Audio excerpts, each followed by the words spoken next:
खरवली ढालकाठी येथे अवकाळी पावसाचा कहर, घरांचे पत्र गेले उडून, लाखोंचे नुकसान, पंचनामा होऊन लवकरात लवकर मदत मिळण्याची मागणी।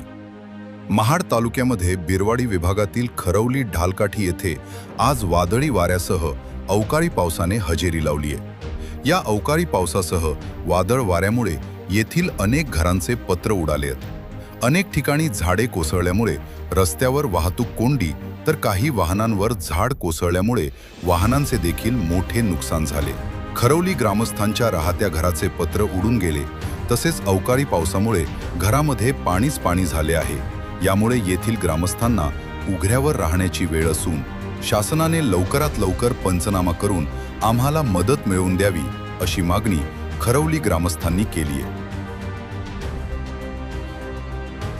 आज खरवली गावामध्ये 4 ते 5 वाजता जो मुसळधार पाऊस आणि वादळ वारा आला, त्याच्यामध्ये आमच्या ग्रामस्थांमधले काही घरांचे छत पण राहिलेले नाहीत।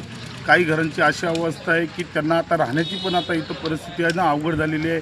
त्याच्यामुळे ह्या वादळ वारामुळे एकदम लाईट पोल पण आमच्या इथले पडलेले, 2-4 पोलांचं नुकसान झालेलं आहे। काही पोल बेंड झालेले, तारा पडलेल्या आहेत, झाडांची फांदी तारांवरती पडून आहे ना, तारा पण पडलेल्या आहेत। अशा पद्धतीने एवढं नुकसान मोठ्या प्रमाणात झालेलं आहे की आज लाईट येईल याची पण शक्यता नाही। पण एवढंच आम्ही आहे ना शासनाला विनंती करतो आहे की आज नाही तर उद्या तरी निदान आमच्या खरवलीला लाईटीचे बंदोबस्त करून द्यावं, आणि जो काय सर्व ग्रामस्थांचा आणि रहिवासीयांचा जो काही म्हणजे नुकसान झालं ह्या वाऱ्यामध्ये, लाखो रुपयाचं नुकसान झालेलं आहे, त्याची पण भरपाई आहे ना लवकरात लवकर शासनाने द्यावी।